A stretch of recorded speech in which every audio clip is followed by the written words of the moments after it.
आदाब, मैं हूं अब्बास फजल और आप देख रहे हैं एमएमसी न्यूज़ इंडिया। आप सबको पता है कि जिस तरीके से सैफ अली खान पर जानलेवा हमला किया गया, उसको लेकर अब मुंबई में और तमाम दुनिया भर में उसको लेकर घमासान मचा हुआ है। इस पूरे मामले पर हम बात करेंगे। हमारे साथ बात करने के लिए मौजूद हैं डॉक्टर मुमताज़ आलम रिजवी साहब। आज हम इनसे बात करेंगे कि आखिर क्या मुंबई सेफ नहीं है। एक के बाद एक मामला आ रहा है, हमला किया जा रहा है लोगों पर। बाबा सिद्दीकी पर किया गया हमला, सलमान खान पर लगातार उनको धमकियां दी जा रही और अब सैफ अली खान पर हमला किया गया है। इस पर हम बात करेंगे। मुमताज़ आलम साहब, बहुत बहुत इस्तकबाल है, खैर मकदम है आपका। शुक्रिया भाई। किस तरीके से देखते हैं आप सैफ अली खान पर धारदार चाकू से 6 बार कहा जा रहा है कि हमला किया गया। किस तरीके से देखते हैं आप इस पूरे पस मंजर को? नहीं, मुझे लग रहा है कि ये बहुत अफसोसनाक है और बहुत ही शर्मनाक है जिस तरह के हालात पैदा हो रहे हैं और जिस तरह की खबरें आ रही हैं। ख़ास तौर से मुंबई जो बॉलीवुड है और पूरी दुनिया में मशहूर है, और वहाँ पे जब भी हमने देखा तो मतलब वहाँ क्यों इस तरह के हालात पैदा हो रहे हैं। वहाँ एक के बाद एक वहाँ पे इस तरीके के मामलात आ रहे हैं।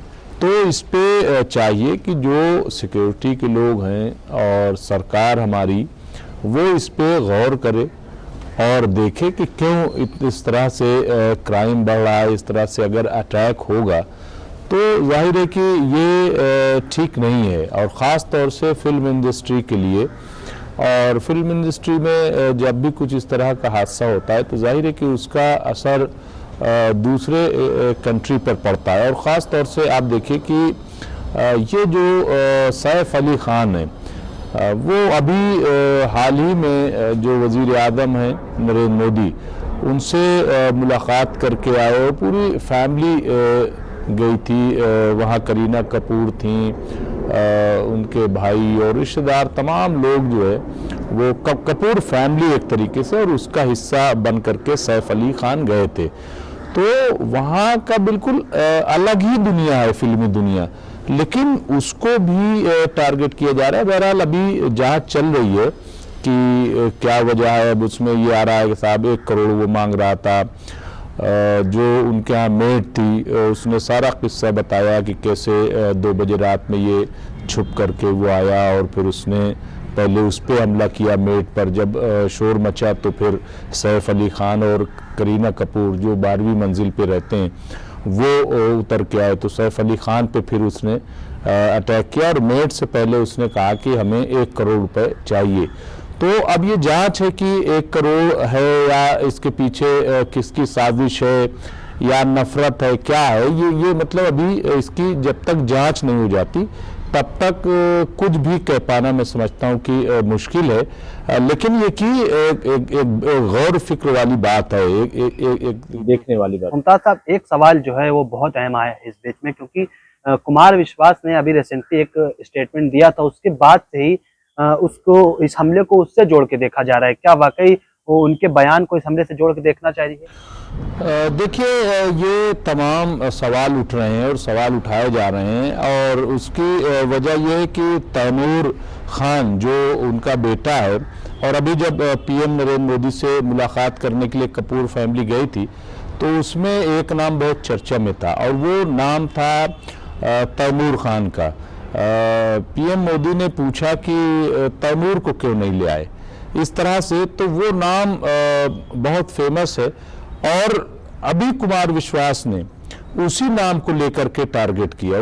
कुमार विश्वास ने कहा कि क्या कोई और नाम नहीं रखा जा सकता, एक आक्रांता का नाम क्यों रखा है, किस तरीके से उन्होंने कि तैमूर, जबकि नाम से देखिए जाहिर है कि बहुत सारे ऐसे नाम हैं जो कंट्रोवर्सी में आ जाते हैं, तो क्या वो नाम न रखे जाएं ऐसे।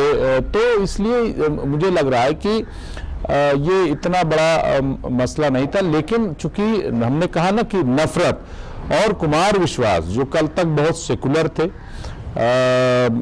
बहुत भाईचारे की बात कर रहे थे, अब चूंकि उनको कुछ मिला नहीं है, वो हाथ पैर मार रहे हैं कि कहीं से कुछ मिल जाए। और उनको ये लग रहा है, 2-3 लोग इस वक्त बहुत ज्यादा सरगर्म हैं, उनको लग रहा है कि शायद कट्टरता की बात करने से हिंदुत्व की बात करने से इस तरह, देखिए हिंदुत्व ये नहीं सिखाता जैसे ये लोग पेश कर रहे हैं। उनको लग रहा है कि जितनी कट्टर, जितनी सख्त, जितना मुसलमानों को शायद उसी से मिल रहा है।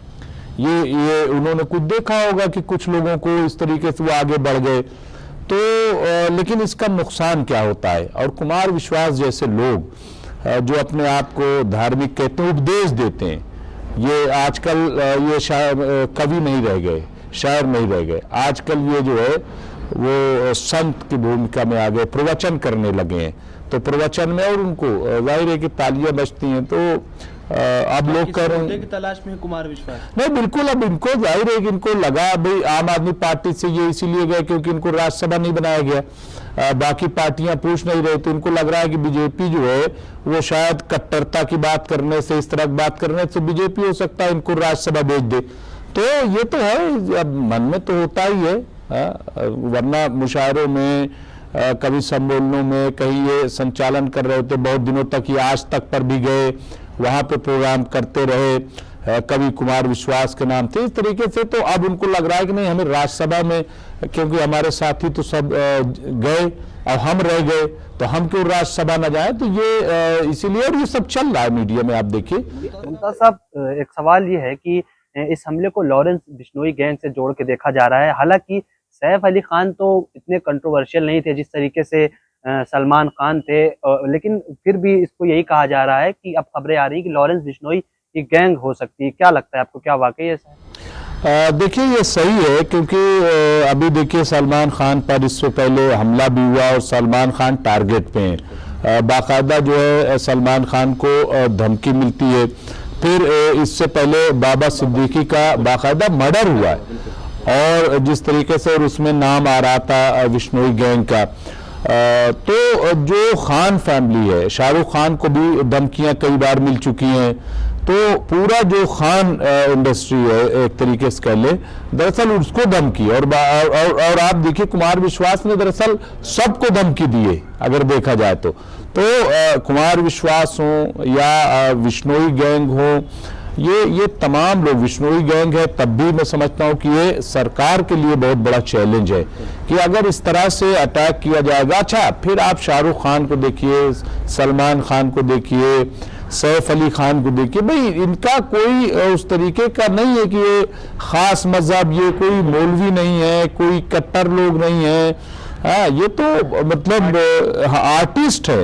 और आप देखिए इनके यहाँ गणेश की पूजा भी होती है, गणेश विसर्जन भी होता है, मंदिर है, हाँ, शाहरुख खान के यहाँ भी मंदिर है जो इनकी वाइफ हैं, सलमान खान को आप देख लीजिए, या सैफ अली खान भी आप देखेंगे।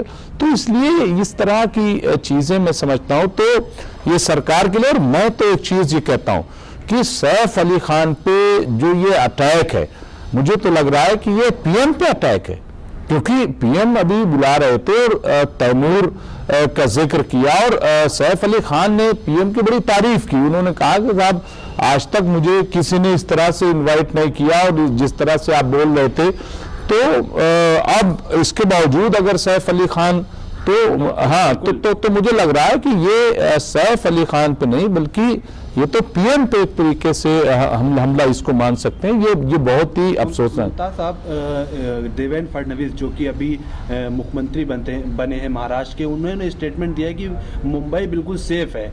तो किस तरीके से सेफ है? लगातार लोगों पर हमला हो रहा है और धमकियां दी जा रही हैं, और बिश्नोई गैंग लगातार जो है अपने शबाब पर है, आए दिन किसी न किसी को धमकी देती है। तो किस तरीके से देखते हैं? नहीं, ये कह देना देखिए बयान से कुछ नहीं होता है, और कि सेफ है और बिल्कुल सब सुरक्षित है, जैसे यूपी में कह दिया जाता है कि अब सब बिल्कुल माफिया खत्म हो गए। कहाँ आए दिन मर्डर होते हैं।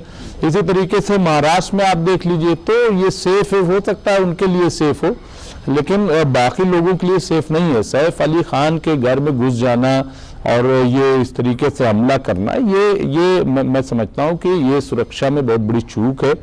और जिस तरह से गैंग बढ़ रहा है, और मुझे लग रहा है कि ये पैसे वैसे के लिए नहीं है, इसमें ज़रूर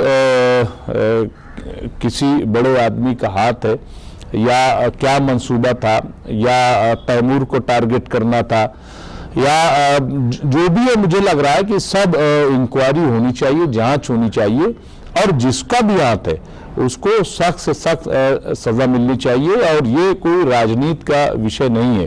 देखिए, अगर कोई सियासत, हाँ ये सही है कि देश में नफरत का माहौल बनता जा रहा है।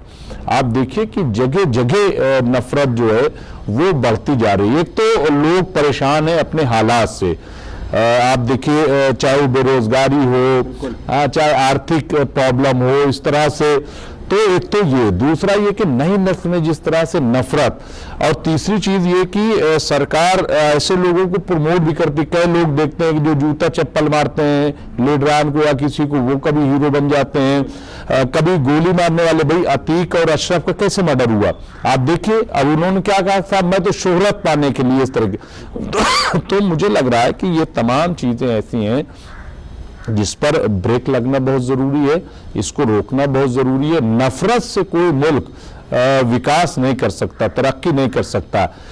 विकास के लिए सबको साथ, जो नारा दिया था, मैं बार बार ये कहता हूं अब्बास साहब कि जो नारा दिया था पीएम मोदी ने, सबका साथ, सबका विकास और सबका विश्वास और सबका प्रयास, इससे बेहतरीन नारा कुछ नहीं हो सकता। ये जो ले आए कि बटेंगे तो कटेंगे, सब बकवास है, सब बेकार की बातें हैं। इसी नारे पे अगर सही तौर पर अमल किया जाए, और उस वक्त जब गए थे सैफ अली खान पीएम से मिलने, और वो जो तस्वीर आई थी तैमूर की और जो बातचीत, तो उससे एक बड़ा अच्छा जेस्चर गया और पूरी दुनिया में मैसेज गया। और ये सैफ अली खान हो, शाहरुख खान हो, इनका आप देखिए कि दूसरे मुस्लिम ममालिक में भी, खासतौर से मिडिल ईस्ट में आप देखिए कि इनकी बड़ी चर्चा है, इनकी बड़ी इज्जत है इनको लोग। और सैफ अली खान तो दुबई के एक तरीके से उसके जो टूरिज्म के एम्बेसडर हैं, आती रहती है करीना